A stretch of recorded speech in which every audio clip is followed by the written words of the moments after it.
আসসালামু আলাইকুম। আমি জাহিদুল ইসলাম সায়েম। এই মুহূর্তে রয়েছি আন্তর্জাতিক বাণিজ্য মেলা, যেটা পূর্বাচলে অবস্থিত। জানুয়ারি ১ তারিখ থেকে এখানে বাণিজ্য মেলা শুরু হওয়ার কথা রয়েছে।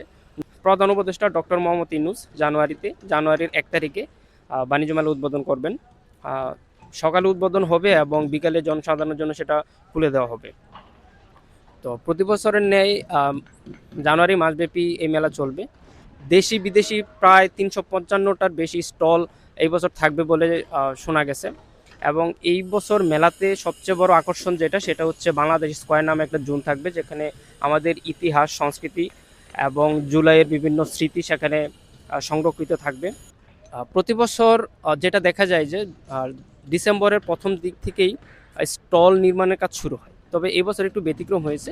সব স্টল যারা নির্মাণ করেন তারা হচ্ছে ১৫ তারিখের পরে স্টল নির্মাণের কাজ বরাদ্দ পেয়েছেন, অর্থাৎ তাদের কাজ একটু দেরিতে শুরু হয়েছে। তো সেই ক্ষেত্রে এখন মাত্র ৫ দিন বাকি, কিন্তু তাদের কাজ এখনও দেখা গেছে যে ৭০ থেকে ৮০% মাত্র ৭০ থেকে ৮০% শেষ হয়েছে। আরও ২০% কাজ বাকি আছে, সেটা আগামী ৫ দিনে শেষ হয়ে যাবে বলে আশা করা যাচ্ছে। জানুয়ারির ১ তারিখে বিকাল থেকে হয়তো জনসাধারণের জন্য এটা উন্মুক্ত থাকবে। এটা হচ্ছে বাণিজ্য মেলার পিছনের অংশ, অর্থাৎ এই দিকে হচ্ছে যে বড় বড় যে শপগুলো থাকে, সাধারণত আরএফএল সহ যে বড় বড় ব্র্যান্ডগুলো থাকে সেগুলোর দোকান এখানে হবে। এবং রেস্টুরেন্ট, যতগুলো খাবারের দোকান থাকে সবগুলো এই পিছনের অংশ থাকে।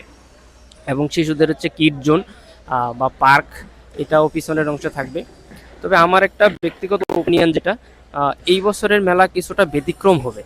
কারণ হচ্ছে দেশের যে সার্বিক পরিস্থিতি, সামনে ফেব্রুয়ারিতে নির্বাচনের কথা রয়েছে, তারেক রহমান দেশে আসলো এবং ওসমান হাদির হত্যার পরে দেশ কিছুটা হলেও দেশ ভিন্ন অবস্থায় রয়েছে। দেশের সার্বিক পরিস্থিতি বিবেচনায় হয়তো সরকার বা প্রশাসন কিছু গুরুত্বপূর্ণ সিদ্ধান্ত হয়তো নিতে পারে।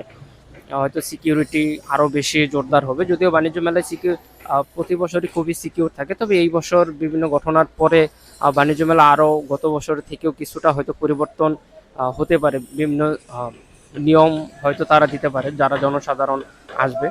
আর এবছর বাণিজ্য মেলায় প্রবেশ মূল্য প্রতি বছরের মতো গতবারের মতো ৫০ টাকাই নির্ধারণ করা হয়েছে।